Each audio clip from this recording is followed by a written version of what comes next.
tampil juga di belakang layar membangun recovery pasca kebencanaan ya, termasuk tragedi-tragedi kemanusiaan. Assalamualaikum Pak Sunario, izin. Waalaikumsalam Ustaz. Sehat ya Pak Sunario, Masya Allah. Alhamdulillah, sehat. Konsultan program ini, termasuk program-program kemanusiaan. Baik Pak Ihsan, dipersilakan barangkali untuk prolog dan menyampaikan pesan kaitan dengan Cianjur. Dipersilakan.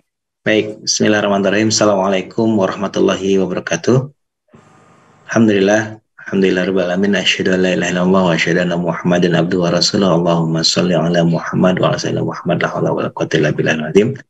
Terima kasih banyak Ustaz Tauhid yang sudah memandu acara pada kesempatan pagi hari ini. Izin Bapak Ibu semuanya yang hadir melalui media Zoom, kemudian MKTV, MKFM maupun melalui media-media sosial grup kita GIM.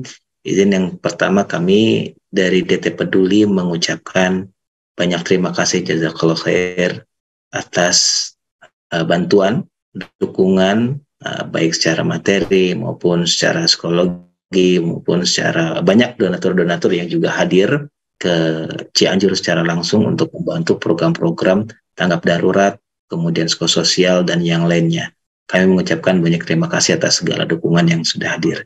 Yang kedua, semoga hadirnya kebencanaan di Cianjur ini bisa membawa hikmah kepada kita, banyak pembelajaran pastinya ya, termasuk pembelajaran-pembelajaran berkaitan dengan bagaimana kesiapan kita menghadapi kematian, pastinya itu yang perlu betul-betul kita pelajari. Ya, izin Ustadz Tauhid dan kawan-kawan dan Bapak Ibu semuanya yang hadir, kami dari DT Peduli seperti biasa di beberapa kegiatan-kegiatan kebencanaan, ikhtiarnya adalah untuk bisa membersamai para penyintas yang mengalami musibah ini bukan hanya ketika ditangkap darurat, tapi juga terus membersamai sampai ke wilayah recovery. Ya, karenanya ini hadir bersama kita, bersama ini ada Pak Sunario, beliau ini Masya Allah, kalau bagi dunia filantropi bukan orang yang baru lagi ya, sudah lalu lalang di dunia filantropi dari tahun berapa, 90-an mungkin ya.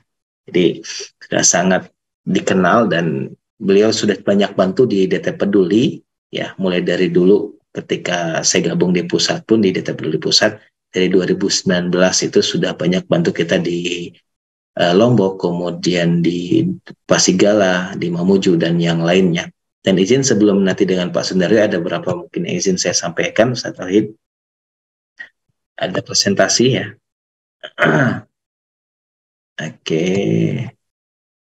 Sudah terlihat teman-teman Ustaz? Ya.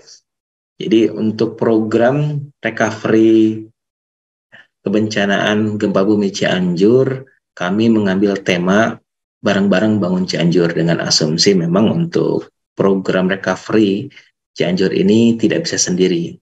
Dan ini sebetulnya kalau kami memahami, memaknai kebencanaan Cianjur ini sebagai momentum kita untuk bersama-sama dengan masyarakat Cianjur untuk sama-sama mengambil hikmah ya, dan kemudian berdakwah di sana gitu ya.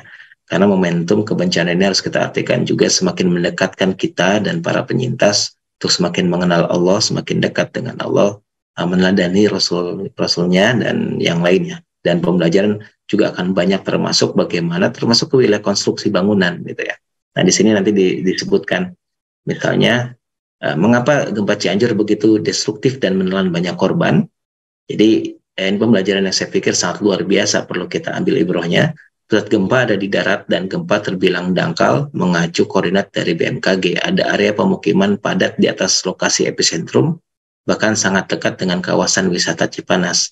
Perlu diingat, magnitudo 5,6 skala Richter akan sangat mematikan pada kedalaman 10 km. Kualitas bangunan di sekitar titik gempa tidak desain tahan gempa. Sebelumnya ini seringkali kita diskusikan ya dengan Pak Nario ketika di lapangan. Pak Nario sekarang juga masih standby di lapangan bersama teman-teman kita di DT Peduli cabang Cianjur dan Jawa Barat. Nah, ternyata memang bangunan-bangunan rumah-rumah yang ada termasuk fasilitas umum di Cianjur itu masih belum dikategorikan disiapkan untuk ramah gempa, di mana seharusnya di arah patahan dilarang dijadikan pemukiman dan bangunan apapun dengan alasan keselamatan. Nah, ini cari kisah di pengungsian, sekilas saja. Nah, ini dingin dan lapar, inilah yang dirasakan para penyintas gempa Cianjur pada malam pertama dengan alas terpal dan atap seadanya. Mereka bertahan dari dinginnya malam yang menusuk tulang. Nah, sebagian dari mereka juga di awal-awal itu sampai harus menahan sakit karena luka-luka akibat tertimpa runtuhan dan menahan kesedihan yang mendalam karena ditinggal keluarga tercinta.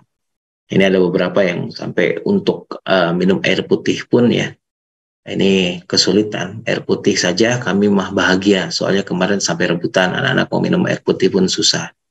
Ini juga Reva, anak saya kepalanya ketiban besi, ini yang disampaikan salah satu penyintas ya, Ibu Rani. Nah, kemudian diguyur hujan, pengungsi Cianjur masih bisa bersyukur. Nah, ini program-program yang diangkat untuk program recovery di DT Peduli di Cianjur dengan tema bagaimana masyarakat yang saat ini masih tinggal di tenda-tenda itu kita segera ikhtiarkan membantu mereka untuk segera kembali mendapatkan kenyamanan untuk kembali ke rumahnya masing-masing dan ke masjidnya masing-masing. Itu temanya Ustaz Taufik Hidayat ya. Jadi temanya adalah, saya izin mengulang, bagaimana segera mungkin membawa mereka kembali ke rumah masing-masing dan juga membawa kembali mereka ke masjidnya masing-masing. Oleh karenanya program yang dilakukan oleh DT Peduli ke depan ya, yang terus kami juga kampanyekan dan sudah mulai proses saat ini adalah pertama bangun cepat 100 masjid, kemudian bangun 100 kelas, dan kemudian nanti pendampingnya adalah setelahnya adalah bangkit ekonomi unggul. Nah, bangun cepat 100 masjid ini ada tiga kategori ya. Nah, ini pertamanya mungkin saya tarik dari literasinya dulu. Bencana gempa yang mengguncang Cianjur menyebabkan 264 masjid rusak parah. Nah, membuat aktivitas ibadah yang biasa digelar di masjid terhenti. Nah, ini alhamdulillah di kesempatan awal AA bersama dengan pimpinan daerah di sana sudah ada launching salah satu masjid darurat ya, sehingga masyarakat sudah mulai kembali beraktivitas meskipun dengan kondisi kedaruratannya. Nah, ini salah satu aktivitas di masjid darurat. Nah, ada 3 konsep untuk bangun cepat 100 masjid ini. Yang pertama ada masjid sementara, seperti ini kemarin juga sudah diskusi kami dengan pemerintah daerah, ada tim dari Bupati Cianjur yang datang ke kantor untuk berkoordinasi tentang bagaimana kelanjutan dan progres dari pembangunan 100 masjid yang memang sudah disampaikan kepada Bupati Cianjur. Jadi masjid sementara ini sepertinya kita tidak akan menjadi concern utama karena memang sudah melewati masa darurat dan hampir di seluruh titik penyintas, titik tenda dan yang lainnya itu sudah ada masjid darurat. Nah, kita akan coba fokus utamanya dalam masjid renovasi dan masjid bangun kembali masjid ya. Saat ini sudah ada lebih dari 20 yang sedang kami persiapkan untuk sifatnya renovasi atau bangun kembali. Ya, ada beberapa yang sudah di asesmen dan insya Allah di beberapa saat yang akan datang di hari Jumat kemudian dan selanjutnya ada tim ahli, karena kami tidak bisa bertindak sembarangan untuk mengkaji apakah masjid ini perlu cukup direnovasi atau harus bangun kembali. Karena bisa jadi retaknya kecil, tapi ketika memang kolomnya kemudian fondasinya memang mengharuskan harus bangun kembali dan tidak bisa hanya sebatas renovasi, ini berarti tidak bisa hanya sebatas direnovasi gitu ya. Nah, ini makanya teman-teman dari ahli konstruksi akan membantu kami untuk mendefinisikan dan kemudian merekomendasikan. Nah, ini ada 3 poin ya, tapi nanti kita akan fokus utama di 2 poin, itu masjid renovasi dan bangun kembali masjid. Nah, ini spesifikasinya. Nah, untuk yang masjid pun untuk bangun kembali, insya Allah ini juga, Masya Allah, ini desainnya yang sudah dilakukan oleh Pak Sunario dan kawan-kawan dengan konsep masjid ramah gempa ya. Ini yang beberapa portofolio sudah dilakukan, ada di Lombok, kemudian di Mamuju, di Pasigala dan yang lainnya. Masya Allah, ini terima kasih banyak nih Pak Sunario yang masih terus berkenan untuk membantu kami menjadi pendamping ya program untuk program-program recovery pasca kebencanaan. Nah, kemudian yang kedua, ini juga menjadi concern kami, saya tahu kita sedang mencoba menggalakkan juga tadi karena temanya adalah bagaimana membawa masyarakat untuk segera kembali ke rumahnya masing-masing ya. Kami sedang mencoba mengemas programnya itu dengan konsep rumah unggul ya. Nanti rumah unggul dengan konsep prosesnya adalah dengan konsep recycle house. Nah, ini targetnya 100 ya, 100 karena memang ada beberapa titik binaannya DT Peduli, itu 100 rumah ini yang menjadi konsentrasi masyarakat-masyarakat, karena memang alhamdulillah sampai saat ini banyak lembaga juga masih standby, masih fokus membantu masyarakat di Cianjur, sehingga ini bisa sama-sama kita fastabiqul khairat. Oke, nah ini literasinya ada 53.408 rumah rusak akibat gempa Cianjur. Dan ini pun kami konfirmasi kepada pemerintah, ternyata memang kalau menggunakan mekanisme pemerintah, spesifikasi waktunya cukup lama memang Ustaz Tauhid. Jadi membutuhkan waktu untuk hadirnya bantuan dari pemerintah itu bisa jadi mungkin, dan belajar dari kebencanaan sebelumnya di Lombok, di Banten, di Pasigala, dan yang lainnya ini cukup lama ya. Jadi memang perlu dibantu untuk hadirnya NGO-NGO atau lembaga-lembaga di luar pemerintah ini sebagai penguat pemerintah ya, sehingga kita juga perlu hadir menyegerakan untuk memberikan bantuan-bantuan dengan konsep bantuan untuk renovasi atau menghadirkan rumah baru, karena di sana banyak sekali rumah-rumah yang seperti gambar di sebelah kanan ini rusak parah, bahkan sudah tidak bisa ditinggali sama sekali karena memang hampir seluruhnya rubuh gitu ya. Nah ini insya Allah bangun 100 recycle house. Nah recycle house ini nanti akan lebih banyak Pak Sunari akan menjabarkan ya, ini saya ambilkan dari literasi yang beliau sampaikan. Recycle house atau rumah daur ulang dibangun atas dasar kesepakatan, kebersamaan, dan gotong royong, bertumbuh pada kemampuan menggerakkan energi warga masyarakat untuk terlibat sepenuhnya dalam proses pembangunan rumah. Jadi artinya ini menarik. Energi masyarakat, para penerima manfaat, itu akan betul-betul terlibat ya. Dan ini menarik, saya menyaksikan sendiri dulu ketika di Lombok dengan Pak Nario dan kawan-kawan, bagaimana masyarakat sangat terlibat di situ, sehingga sense of belonging ya, rasa kepemilikan dari masyarakat terhadap rumahnya itu sangat tinggi, karena memang mereka sendiri yang merasakan capainya, lelahnya, bergembiranya gitu ya, untuk membangunkan rumah-rumah ini gitu ya. Dan dengan konsep ada beberapa bagian rumah yang masih memungkinkan dari rumah sebelumnya masih memungkinkan dipergunakan, bisa ditempelkan kembali, sehingga konsep recyclability menjadi menarik gitu ya. Selain tadi ada yang bisa dipergunakan kembali, ada program pemberdayaan, menggerakkan masyarakat, dan yang lainnya. Nah, ini 100 unit insya Allah yang kita akan coba dengan spesifikasi rencananya 35, tapi ternyata memang karakter di Cianjur ini unik. Kalau dulu mungkin ketika kita di Pasigala, di Lombok, dan di yang lainnya, luas lahannya itu rata-rata cukup besar ya. Di Cianjur ini termasuk karena memang mepet ke perkotaan ya, wilayahnya itu termasuk padat pemukiman, sehingga spesifikasi rumahnya ada yang luas tanahnya hanya di angka sekitar 60, ada yang bahkan lebih kecil, dan yang lain jadi mepet antara satu rumah dengan rumah yang lain segala macam, sehingga nanti bisa jadi ada justifikasi, ada menyesuaikan dengan kemungkinan-kemungkinannya. Tapi secara umum kita menyiapkan yang dengan tipe 5x7 ya, atau 35 meter persegi, dengan konstruksi bangunan kayu, kelapa, kemudian bilik bambu, dan yang lain. Ini beberapa foto-foto dokumentasi. Nah, ini desain programnya, desain Denah Recycle House-nya. Nah, ini portofolio yang sudah, jadi malah bagus, yang sudah dilaksanakan, yang sudah dibangunkan dulu seperti villa gitu ya. Jadi ini karena dengan bedek dan yang lainnya seperti bilik ya, cuman ini yang bagus, sehingga masyarakat betah, dan bahkan ini menjadi target wisata bagi orang-orang yang bepergian ke NTB, ke Mamuju segala macam, lihatin, wah kok unik gitu ya. Ini seperti villa dan yang lainnya, Masya Allah, tabarakallah. Oke, nah yang terakhir, bangkit ekonomi unggul. Kami mencoba menyiapkan nanti selanjutnya setelah program recycle house dan yang lainnya sudah mulai terkondisikan, masyarakat kembali ke rumah dan ke masing-masing, mungkin ini akan menjadi program berikutnya ya, untuk kita gulirkan bersama masyarakat, sehingga Cianjur segera bisa kemudian pulih ya, dan masyarakat bisa lebih unggul lagi mekanisme ekonomi dan juga ketauhidan. Tauhid, izin itu mungkin yang bisa saya sampaikan di awal. Alhamdulillah ini sudah dengan kita, selain ada Pak Sunario Adiat Moko, juga ada teman-teman DT Peduli Cianjur dan Jawa Barat yang sampai saat ini masih standby di lapangan ya, membersamai dan terus memberikan bantuan-bantuannya. Silakan, terima kasih banyak. Sekali lagi kami ucapkan kepada para donatur dan para jamaah semua yang hadir pada kesempatan hari ini, semoga Allah ridho ya dengan apa yang kita ikhtiarkan bersama, dan kita bisa terus mengambil hikmah dari apa yang terjadi. Terima kasih. Assalamualaikum warahmatullahi wabarakatuh. Waalaikumsalam warahmatullahi wabarakatuh. Pak Muhammad Ihsan, ya, Direktur Program DT Peduli, ya, untuk memaparkan kaitan rencana dan juga yang menjadi konsen, ya, DT Peduli di pelaksanaan recovery, ya, khususnya di Cianjur ini.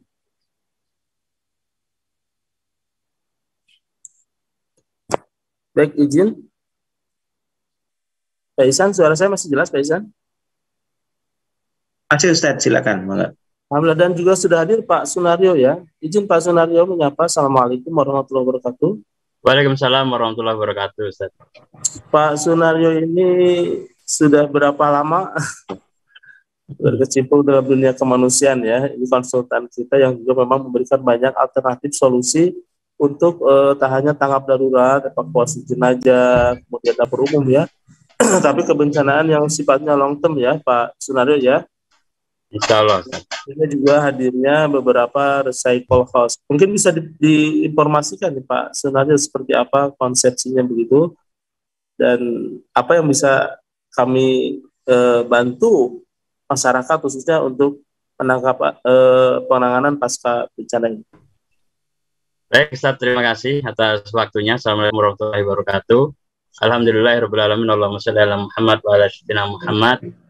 Kita sudah memasukin hari ke 1 bulan 15 hari ini, dan saya masih berada tepatnya di Sarampat di Kecamatan Cugenang, Cianjur. Jadi kalau kita melihat kondisi masyarakat kita hari ini, kondisinya saya rasa hampir rata-rata Cugenang itu tidak ada bangunan berdiri, semuanya sudah ambruk ke tanah, sudah dibersihkan, tinggal puing-puing, dan masyarakat tentu sebagai tempat tinggal darurat masih mengandalkan tenda.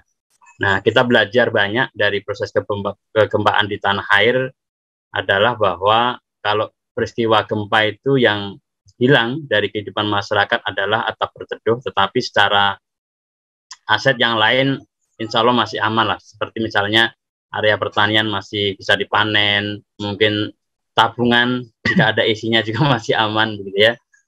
Jadi relatif masih ada persoalan yang lebih berat itu adalah terkait hunian. Artinya ketika atap berteduh itu hilang, rumah hilang, maka yang harus kita pikirkan cepat adalah bagaimana mengembalikan mereka cepat ke rumah, sehingga dengan kembalinya masyarakat ke rumah itu persoalan jauh lebih cepat selesai, karena suami akan tenang bekerja, anak istrinya masuk ke rumah, dan proses ekonomi secara natural juga akan kembali normal kembali. Dan saya melihat bahwa hari ke 1,5 bulan ini, saya melihat masyarakat sangat luar biasa di Cianjur.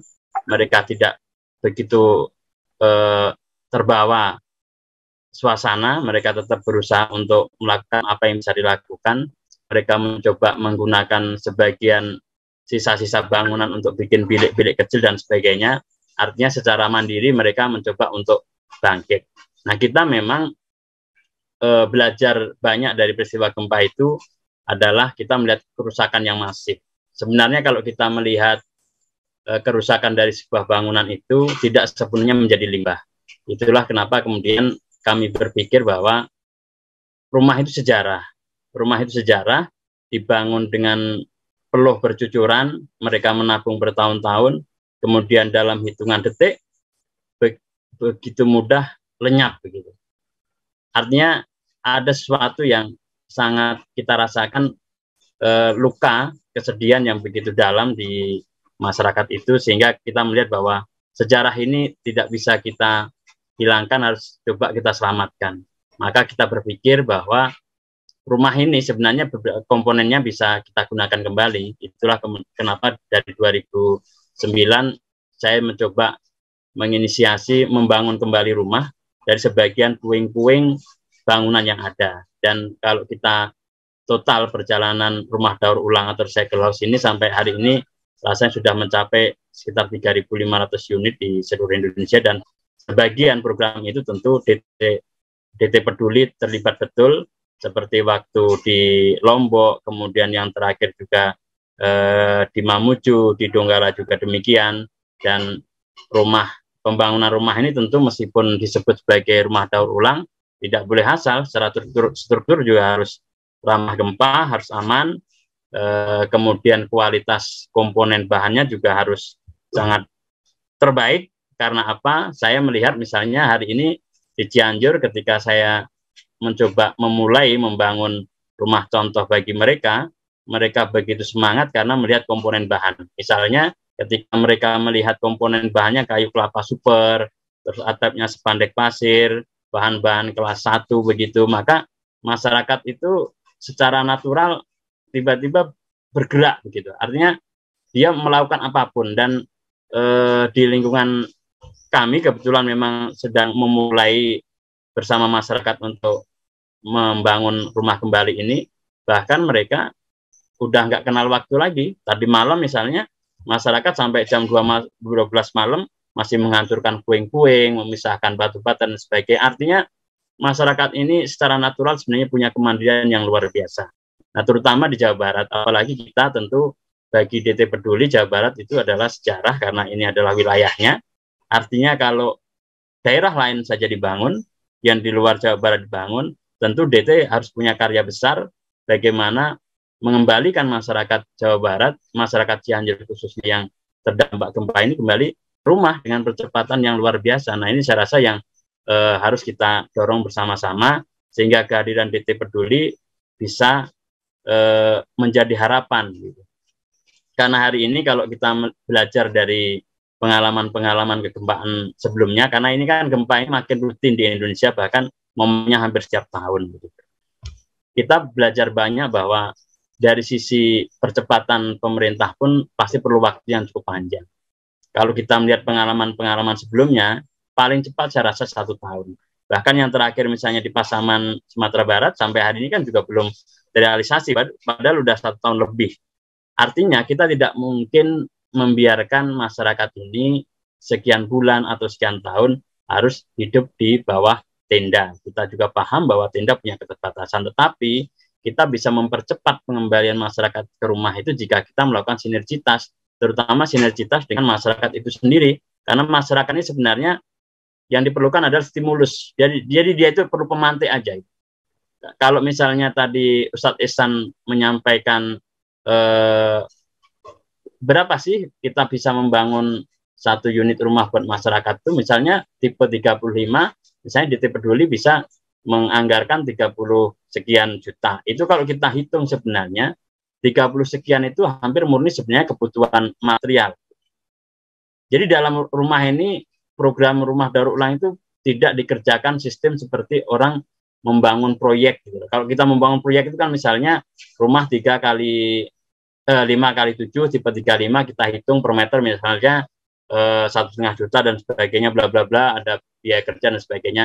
Saya rasa di dalam rumah daur ulang ini tidak ada item itu karena konsep bekerjanya begitu serentak, begitu terpadu, masyarakat terlibat 24 jam dan mereka punya kebanggaan karena mereka kadang-kadang lihat bahan saja itu mereka sudah berpikir begini, kapan lagi saya bisa bangun rumah lagi dengan kualitas bahan terbaik gitu. Artinya meskipun sebagai hunian daur ulang kita tidak boleh kemudian memilih kualitas bangunan yang rendah. Jadi kita harus hadirkan kualitas bangunan-bangunan yang terbaik. Misalnya untuk recycle house di Cianjur ini komponen yang mungkin nanti DT Peduli akan bangun, kita menggunakan kelapa super dari Sumatera Barat. Tentu kita tidak mungkin mensuplai kebutuhan bahan kayu kelapa dari Jawa Barat itu sangat sulit, jadi bisa menggunakan kelapa-kelapa super dan masyarakat sangat antusias melihat hasilnya, bahkan mereka sangat berharap. Permintaan terhadap rumah daur ulang ini besar sekali, jadi saya mencatat di beberapa titik yang kami coba mulai kerjakan itu, masyarakat istilahnya antri begitu. Kita tinggal memilih aja kita membangun di mana sih gitu. Dan masyarakat bahkan bersepakat bahwa oke, kita mengikuti semua prasyarat yang ditentukan oleh DT Peduli misalnya, apapun syaratnya kami akan lakukan, yang penting kami dapat hunian ini dengan kualitas terbaik dan bisa kita kerjakan secara bersama-sama. Nah, konsep recycle house itu adalah konsep kebersamaan, jadi dia tidak bisa dibangun secara sendiri-sendiri. Misalnya ketika DT punya target 100 rumah, maka 100 rumah itu bisa bikin konsensus bersama masyarakat. Misalnya kita bikin konsensus, berapa lama rumah ini kan kita selesaikan? Misalnya 40 hari, maka 100 rumah itu adalah 40 hari sejati. Jadi kita tidak bisa menghitung, oh satu rumah selesai berapa sih? Mungkin kalau itu sistem proyek atau sistem kerja pemborong, mungkin hitungannya begitu. Misalnya satu rumah kita bangun sekian hari. Kalau hitungannya begitu, maka berapa bulan, bahkan bisa sekian tahun untuk menyelesaikan 100 atau 200 rumah. Tetapi kalau sistemnya kontributif, partisipatif, maka yang terjadi adalah konsensus bersama. Jadi sepakati saja 100 rumah kita selesai dalam jangka waktu misalnya 40 hari. Bagaimana mereka bekerja? Sederhana saja. Kita bangun kelompok, mereka bekerja secara bertahap dan tidak ada satu rumah pun yang jadi lebih dulu. Jadi kalau sudah tepat waktu yang ditentukan 40 hari, maka 100 rumah itu selesai, 100 warga kembali masuk ke rumah, sehingga spiritnya bisa bangkit, bisa hidup secara bersama-sama. Jadi sebenarnya program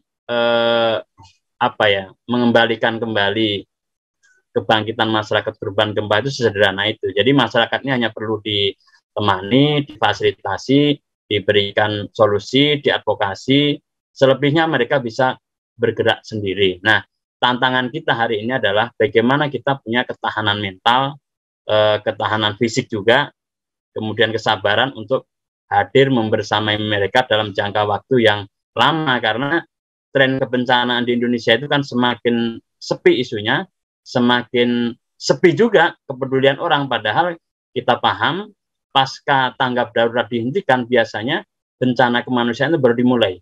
Karena apa? Waktu masa emergensi banyak orang peduli, bahkan ada individu datang bawa bantuan dan sebagainya, jalanan macet, bantuan melimpah dan sebagainya. Tapi begitu era tanggap darurat ini dihentikan, yang terjadi adalah bencana baru masuk gerbang pertama. Artinya apa? Masyarakat tidak ada lagi orang yang datang, tidak ada lagi bantuan charity yang masuk, dan mereka juga menunggu sulit apa yang mereka tunggu gitu. Menunggu misalnya dari program pemerintah juga butuh waktu yang lama, meskipun memang kita paham bahwa yang bisa menyelesaikan persoalan ini sebenarnya hanya pemerintah, karena pemerintah punya infrastruktur dana, punya infrastruktur sumber biaya begitu ya. Tetapi itu perlu proses. Nah, selama menunggu proses itulah yang sebenarnya bisa diperankan oleh lembaga-lembaga seperti kita semuanya, seperti DPD Peduli hadir untuk bagaimana mendampingi mereka supaya bisa bertahan dalam kurun waktu, sehingga nanti pada ujungnya adalah pemerintah bisa menyelesaikan kewajibannya. Ini juga yang terjadi di Lombok, DT Peduli rumah, dulu namanya rumah tangguh di Lombok. Saya rasa Lombok itu sampai sekarang ini udah mau tahun kelima, dan rumah tangguh yang tadi Ustadz Ehsan tampilkan itu adalah sampai hari ini adalah itu rumah yang dihuni ya. Jadi luar biasa recycle house ini. Jadi sampai hari ini rumah yang dihuni, dan teman-teman alumni yang kita bangunkan rumah itu yang hari ini juga membersamai saya. Jadi korban gempa di Lombok ikut saya ke Cianjur, ikut saya ke Mamuju, ikut saya ke Donggala untuk bagaimana mereka berbagi pengalaman bangkit dari musibah gempa melalui bikin hunian begitu. Dan itu sangat bermanfaat sekali karena mereka pada akhirnya bisa cerita ke warga-warga Cianjur, mereka cerita pengalaman mereka bagaimana bertahan hidup, kemudian bagaimana pertemuan mereka dengan recycle house, kemudian dibangunkan bersama-sama dan sekarang menjadi rumah utama. Karena bagi mereka rumah ini dengan struktur yang benar, ramah gempa, dan mereka lebih safety untuk tinggal. Jadi meskipun ini rumah daur ulang atau recycle house, secara kualitas memang tidak boleh sembarangan, harus kualitas terbaik. Dan ketika bantuan pemerintah cair, maka disempurnakanlah rumah recycle house itu. Dibelikanlah keramik, bikin kamar mandi, bikin dapur, pasang plafon, ganti dinding yang sudah rusak. Jadi luar biasa sebagai proses rumah tumbuh. Itu juga yang terjadi dengan rumah terakhir di Mamuju, yang kemudian saya memang juga terlibat di dalam program rumah tangguhnya DT Peduli, rumah tangguh harapan negeri waktu itu namanya, yang di Mamuju, dan tadi ditampilkan oleh Ustadz Ihsan juga itu seperti villa. Karena dindingnya papan, sekarang dipasang keramik, bahkan dana pemerintah itu bahkan ada sisa itu sebagian buat modal usaha. Karena sebenarnya kan bantuan pemerintah ini diizinkan beberapa tahap ya. Maksudnya ada yang boleh dibangunkan, melibatkan pihak ketiga, diizinkan juga sebenarnya secara aturan untuk swakelola atau dia membangun sendiri begitu sistem rembes, dan itu juga terjadi di daerah-daerah gempa yang lain. Artinya di Cianjur pun kebijakan itu juga mestinya juga berlaku sama. Nah, kita berharap di Cianjur ini DT Peduli dan kita semuanya bisa memberikan program yang jauh lebih berkualitas, jauh lebih strategis, dan jauh lebih luas dari program-program mungkin DT Peduli di luar Jawa Barat. Karena ini adalah area kerjanya DT Peduli, area dakwahnya DT Peduli, dan tentu DT Peduli harus punya kemampuan jangkauan yang lebih luas untuk menyelesaikan musibah yang diterima masyarakat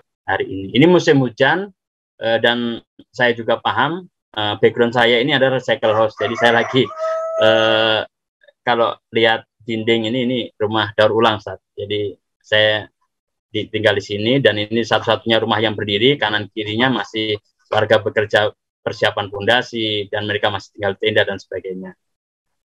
Beberapa hari yang lalu juga masyarakat cerita, yang ibu-ibu cerita tidur dengan ular dan sebagainya karena musim hujan dan sebagainya. Jadi memang kondisinya memprihatinkan dalam suasana yang hujan, ditambah lagi Cianjur ternyata juga sangat dingin luar biasa begitu.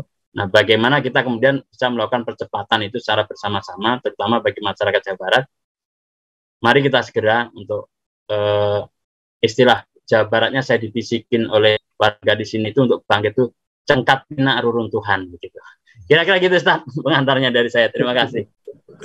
Mas Sunario, ya, Masya Allah, salah seorang konsultan program kita ya Pak Ihsan ya.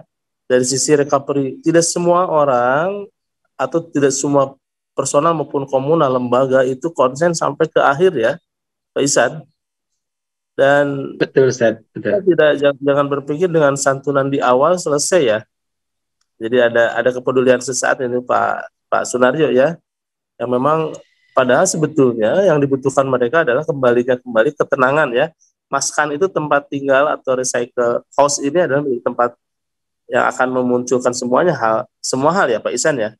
Betul. Termasuk rumah ibadah, izin disampaikan juga Pak Ihsan. Ya, jadi tadi ya ada 3 program besar yang kita akan persiapkan untuk program recovery ya. Dan tadi Masya Allah saya langsung di-smash kembali nih oleh Pak Sunario. Jadi kalau ketemu dengan beliau itu seperti kena petir gitu, jadi petir semangat gitu. Masya Allah, DT Peduli wilayah kerjanya Jawa Barat, oleh karena kepeduliannya memang harus sangat concern untuk di Cianjur ini. Nah tadi ya, jadi bahkan kalau ketemu dengan beliau 100 rumah recycle house itu bagi DT Peduli harusnya sangat kecil, harusnya malu kan. Jadi Masya Allah, jadi selalu mohon doanya ini 100 rumah recycle house ini sebagai mimpi kecil, mimpi awal, tapi kita akan coba ikhtiarkan lebih dari itu ya. Nanti kita akan coba, karena yang membutuhkan bantuan ini sangat banyak. Nah di sisi lain kita masih sangat concern untuk bagaimana membangun kembali masjid tadi ya. Tadi dengan konsep renovasi dan juga membangun kembali, bangun ulang. Nah insya Allah ini juga kemarin dengan beberapa tim ahli konstruksi dari ITB dan yang lainnya akan segera membantu kita untuk mendefinisikan, dan ini izin menyampaikan sekiranya memang dari kesempatan ini sahabat-sahabat semua, Bapak Ibu semuanya ingin langsung bergabung ya untuk kepedulian Cianjur, memberikan semangatnya, memberikan donasi dan yang lainnya melalui BSI dengan nomor 9255372 900 atau konfirmasi melalui WhatsApp call center 0813 1712 1712, atau bisa juga melalui media website kami www.dtpeduli.org, atau kalau menggunakan konsep crowdfundingnya bisa langsung masuk ke dtpeduli.org/bangun 100 masjid. Nah ini juga pakai konfirmasi ke nomor telepon yang sama ya Sadia, ke call center yang sama untuk program recycle house. Jadi nanti bisa konfirmasi ke sana, nanti mungkin ada sedikit perbedaan dari nomor rekening segala macam. Nah untuk recycle house-nya, untuk crowdfunding, insya Allah sebentar lagi akan terbit. Ini yang sudah terbit duluan adalah crowdfunding untuk yang masjid tadi. Itu Ustaz, jadi bismillah masih ada kesempatan, dan insya Allah memang untuk program recovery ini belajar dari tempat-tempat sebelumnya, di kejadian-kejadian sebelumnya, akan membutuhkan waktu yang cukup panjang ya. Tidak hanya sebatas 1, 2 bulan, 3 bulan, tapi bisa jadi bahkan lebih dari 1 tahun. Dan menariknya, ikhtiarnya adalah izin pasca bencana ya, kita akan melakukan tadi bagaimana membersamai masyarakat sampai menjadikan konsepnya menjadi konsep program berbasis kewilayahan seperti Desa Tangguh dan yang lainnya. Bismillah gitu tadi ya. Baik Pak Ihsan. Dan tentunya Pak Ihsan ya, keberadaan kita selaku stakeholder komunitas ini juga menjadi bagian penting ya terwujudnya kebaikan ini, betul ya Pak Ihsan. Kemudian tugas kita sepakat ya Pak Sunario, kita menginspirasi ya. Sejatinya ini tugas pemerintah ya Pak Sunario ya. Ya betul. Jadi sebenarnya habit masyarakat Indonesia ini kan masyarakat mandiri ya. Jadi dalam situasi apapun hampir kita tidak melihat masyarakat Indonesia itu menyerah. Terutama misalnya masyarakat Cianjur, Jawa Barat itu masyarakat yang independen, yang punya ketangguhan survive yang luar biasa, sehingga yang diperlukan itu sebenarnya adalah sentuhan saja gitu. Jadi dan saya merasakan sekali itu, dan bahkan kalau dari sisi kultur ya, saya melihat masyarakat sini itu menerima situasi apapun. Kan di beberapa tempat musibah lain biasanya kadang-kadang ada ketidaksabaran di masyarakat dan sebagainya. Tapi saya melihat di Cianjur ini 1 bulan lebih membersamai mereka, benar-benar masyarakat yang sangat tough, yang sangat ikhlas menurut saya, dan itu menjadi aset sosial bagi lembaga-lembaga yang cukup besar, karena itu tidak akan menguras banyak energi. Di beberapa peristiwa kemanusiaan, energi kita kadang-kadang habis untuk berdebat, habis untuk konflik sosial di masyarakat karena perbedaan kultur, perbedaan suku dan sebagainya. Tapi di Cianjur ini hampir kita tidak menemukan tantangan-tantangan seperti itu. Hampir semuanya berjalan dengan sangat baik. Maka fungsi-fungsi lembaga ini adalah fungsi-fungsi stimulus, tetapi tetap memang apapun situasi dan kondisinya, hanya pemerintahlah yang punya kewenangan dan kekuasaan untuk bisa menyelesaikan ini semuanya. Tapi itu kan butuh waktu. Nah, kami juga mengedukasi masyarakat, misalnya masyarakat kapan ini mau dibangunkan rumah pemerintah dan sebagainya. Kami selalu sampaikan, oh biasanya Pak, Bu, ini tetap akan direalisasi, tapi pemerintah perlu waktu. Nah, sambil menunggu waktu itulah sebenarnya kita hadir untuk bagaimana kita tidak terpaku, tidak bersedih hati berkepanjangan, yang bisa kita lakukan, yang bisa kita perbuat dengan stimulus-stimulus ini. Jadi kita menebar sebanyak mungkin energi positif dan menjauhkan dari pertentangan-pertentangan dan sebagainya. Kadang-kadang hal-hal sepele di masyarakat ini kan sensitif. Dalam situasi kehilangan, hanya persoalan beras 1 kilo bisa jadi orang berdebat, bisa jadi berebut dan sebagainya. Nah, fungsi-fungsi kita itu memediasi itu gitu. Supaya dalam situasi apapun masyarakat tetap kompak, tetap rukun, tidak berkonflik dan sebagainya. Karena dalam situasi gempa ini sudah tidak ada lagi orang miskin dan kaya, karena semuanya habis. Mau yang rumahnya tembok sekuat apapun di sini buktinya juga tumbang, mau yang rumahnya biasa saja juga hancur juga gitu.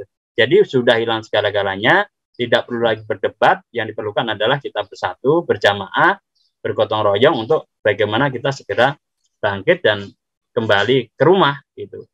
Apapun bentuk rumahnya ya.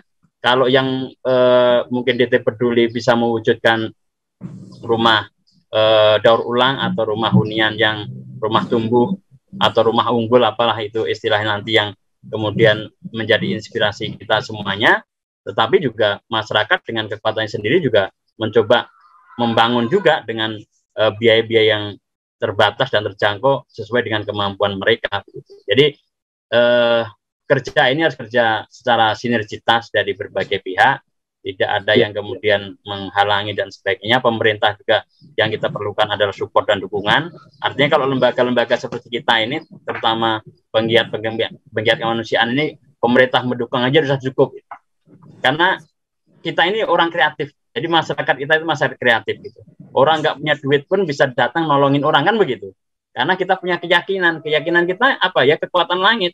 Karena di belakang kita ada yang maha kaya, ada yang maha besar, yaitu Allah Subhanahu wa Ta'ala. Artinya dalam situasi seperti ini kita tidak perlu takut untuk punya impian besar, untuk punya hajat besar, untuk bagaimana membebaskan penderitaan masyarakat Cianjur. Sehingga DT Peduli doanya jangan 100, tetapi membangun 1000 rumah unggul di Cianjur, dan itu kan persoalan sangat kecil buat Allah gitu loh.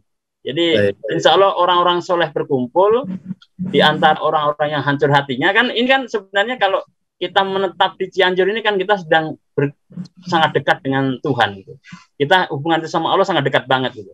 Karena kan setiap hari kita dengar kanan kiri orang di tenda sholat malam, merintih, memohon pada Allah untuk segera dia kembali hidup normal, keluarganya berkumpul, anak istrinya bisa berteduh, kehormatan anak gadisnya terjaga, ya kehormatan istrinya terjaga. Dalam situasi begini kan bagaimana kehormatan para ibu kita, kaum perempuan kita jaga, karena dia harus di tenda dengan berdempetan dengan yang bukan muslim dan sebagainya. Jadi ada persoalan sangat serius yang itu memanggil naluri dan nurani kita untuk bagaimana kita hadir untuk menyelamatkan ini begitu. Jadi ini bukan sekedar jargon dan kata peduli, tetapi ada sebuah value yang kita perjuangkan dari kerja kemanusiaan ini gitu.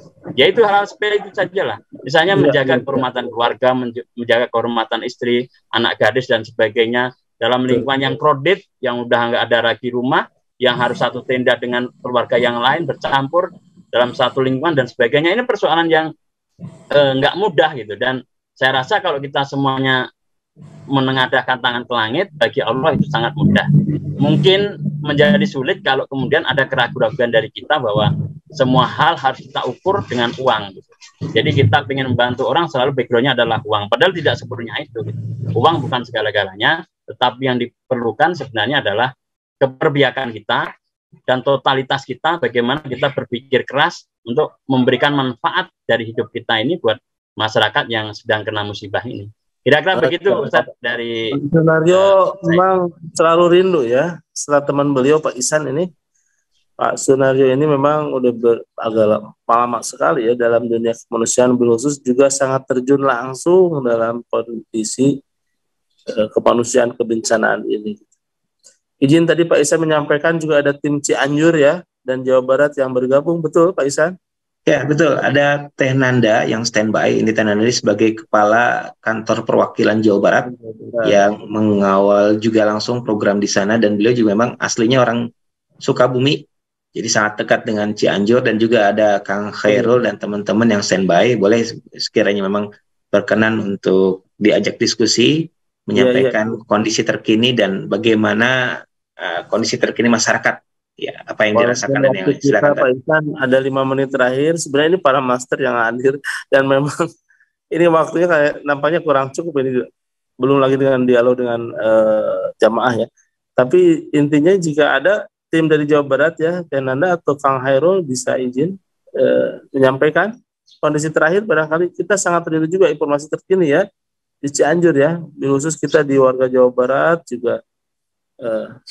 Ada Pak Hairul atau Pak Tenanda izin? Baik. Boleh raise hand.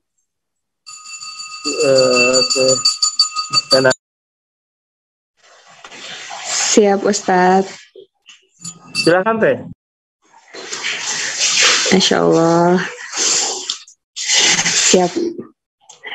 Bismillahirrahmanirrahim. Assalamualaikum warahmatullahi wabarakatuh. Izin off cam. Masya Allah. Tadi melihat pemaparan dari Pak Sunario, Masya Allah Bapak, kami tim yang di Jawa Barat Insya Allah lebih semangat lagi Bapak, Masya Allah. Tadi juga ditargetkan oleh Prof. Ihsan karena DT Peduli ada di Jawa Barat ya Pak Sunario, Masya Allah. Siap, Insya Allah kami akan lebih ikhtiar maksimal lagi. Tadi juga kata Pak Sunario, walaupun tidak ada dana, tapi insya Allah terus menguatkan ikhtiar langitannya ya Pak ya, untuk bisa mengajak sebanyak-banyaknya umat yang akan bareng-bareng membantu Cianjur. Bismillah, semoga Allah senantiasa mudahkan, semoga Allah senantiasa tolong semua niat-niat baik di sini. Masya Allah, semangat ya Bapak, hatur nuhun, semoga selalu sehat di sana. Nampaknya spirit itu harus mendahului juga penghimpunan ya. Betul Pak Ihsan ya, Pak Naryo ya, karena yang dibangun oleh lembaga seperti kita tidak hanya membangun bangunan ya, recycle house 100.000 gitu ya. Ada yang tadi yang sampaikan Pak Sunaryo adalah spirit bahwa kita harus membangun kembali kehidupan kita ya. Pak, terakhir ini, Masya Allah waktu kitanya tidak cukup nih Pak Ihsan. Kita menyimak, ingin rasanya banyak dialog, tapi kita juga ternyata banyak dapat ilmu nih di Pak Ihsan dan juga Pak Sunario kaitan dengan recovery Cianjur pasca kejadian yang sudah berlalu itu 1 bulan 15 hari tadi sampai ke Pak Sunario. Mungkin ada pesan terakhir ke Pak Ihsan khususnya ya, kita sedang bangun masjid ya Pak Ihsan ya. Masjid yang juga ada masjid sementara, masjid rehabilitasi dan juga renovasi masjid utuh ya. Begitu Pak Ihsan, silakan. Ya, baik. Kami mengundang kepedulian dari Bapak Ibu semuanya ya, untuk bisa bergabung kembali karena memang untuk masyarakat Cianjur masih membutuhkan uluran tangan kita, semangat kita dan juga doa-doa kita seperti tadi disampaikan. Oleh karenanya kami mengundang kembali bagi Bapak Ibu yang berkenan untuk terlibat baik secara langsung datang ke Cianjur, memberikan semangatnya dan kemudian memberikan motivasi dan yang lainnya, termasuk sekiranya berkenan menyampaikan bantuan secara materi yang kemudian akan kami konversi menjadi program-program recovery ya, tadi dengan konsep 100 masjid dan juga tadi di ini ya diarahkan bukan hanya 100 recycle house tapi 1000 gitu tadi ini, Masya Allah. Jadi penyemangat nih buat kita nih. Ya, nah ini sementara untuk yang crowdfunding yang memang sudah standby itu untuk masjid, tapi insya Allah sedang berproses untuk recycle house. Tapi ini untuk konfirmasi dalam rekening bisa memungkinkan juga untuk program yang sama di recycle house. Jadi untuk masjid yang untuk BSI ini betul 9255372900 untuk konfirmasi call centernya 0813 1712 1712. Nah, itu saja dari saya. Sekali lagi kami mengucapkan terima kasih banyak pada para jamaah, para donatur, para pemirsa semuanya. Semoga Allah ridho dengan apa yang kita ikhtiarkan dan semakin banyak orang terbantukan dengan hadirnya semangat, doa, dan donasi dari para ibu semua. Masya Allah, Alhamdulillah. Pak Naryo mungkin semenit terakhir Pak Naryo, waktu kita sudah berlalu. Silakan sampaian dari Pak Sunario ya. Baik, terima kasih Ustadz, terima kasih Ustadz Ihsan dan Bapak Ibu sekalian, para jamaah pagi yang luar biasa. Insya Allah kita akan tetap membersamai masyarakat Cianjur dalam kondisi-kondisi kritis ini dengan melakukan yang bisa kita lakukan dan selalulah kita berpegang pada bahwa manusia terbaik adalah khairun nas anfa'uhum linnas. Jadi semoga kita bisa menjadi orang-orang terbaik yang sebagaimana Kanjeng seperti itu dan kita selalu menebar manfaat dimanapun kita berada. Terima kasih, kurang lebihnya mohon maaf. Assalamualaikum warahmatullahi wabarakatuh. Waalaikumsalam warahmatullahi wabarakatuh. Masya Allah, terima kasih Prof.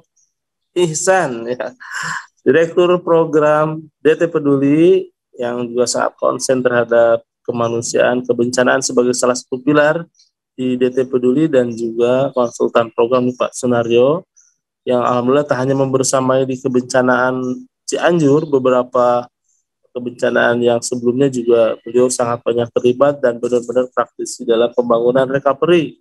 Tak hanya tanggap darurat, healing, trauma healing, tapi juga sudah ke konsepsi bagaimana membangun kembali rumah, rehabilitasi, recovery ya. Dan mudah-mudahan apa yang disampaikan tadi, banyak ilmu yang kita dapatkan, menginspirasi kita di pagi ini. Jazakumullah khairan katsiran, Pak Sunario ya. Alhamdulillah, ilmunya mudah-mudahan senantiasa lestari, manfaat, memberi betul, bermanfaatan bagi kita semua, juga Pak Ihsan, yang juga hadir dalam kesempatan kali ini. Insya Allah silakan call center 081 3 17 12 17 menjadi saluran akses kita wujudkan kepedulian dan kebaikan sahabat semuanya. Terima kasih atas kebersamaan kita di MQ Pagi. Jazakumullah khairan Pak Ihsan, terima kasih Pak Sunario dan juga tim Jawa Barat ya, dan Anda Kang Hairul juga Cianjur yang terus membersamai, tetap semangat. Insya Allah tiada yang luput dari pengawasan Allah Subhanahu Wa Taala ya, dan inilah menjadi amal saleh bagi kita semuanya. Mudah hadirnya juga recycle house ini menjadi kebermanfaat yang luas bagi umat dan masyarakat. Atur nuhun, saya Taufik Hidayat, izin undur pamit ya. Dan sahabat juga bisa mengakses posko kita di Cianjur ya, insya Allah. Demikian Pak Ihsan. Mohon maaf, waktu kita sudah berlalu, waktu yang memisahkan. Mudah-mudahan Allah memberkahi pertemuan kita hari ini. Qulu qouli hadza astagfirullahaladzim. Assalamualaikum warahmatullahi wabarakatuh. Waalaikumsalam warahmatullahi wabarakatuh. Pak Ihsan, Pak Tunun. Sukses berkah selalu semuanya. Amin, amin ya Allah. Amin. Kita tercipta untuk saling berbagi, untuk saling merangkul, untuk saling bermakna bagi semua insan. Dengan bisa sekolah, kita bisa berbagi kebaikan dengan mewujudkan harapan mereka untuk terus melanjutkan pendidikan. Insya Allah, setiap ilmu yang mereka amalkan akan menjadi amal jariah untuk kita semua. Terima kasih kepada donatur dan orang tua asuh yang telah berdonasi melalui DT Peduli sehingga saya bisa sekolah di SMA Aske Islamic School. Alhamdulillah kami bisa sekolah. Bersama Bisa Sekolah, kita tingkatkan mutu pendidikan anak Indonesia.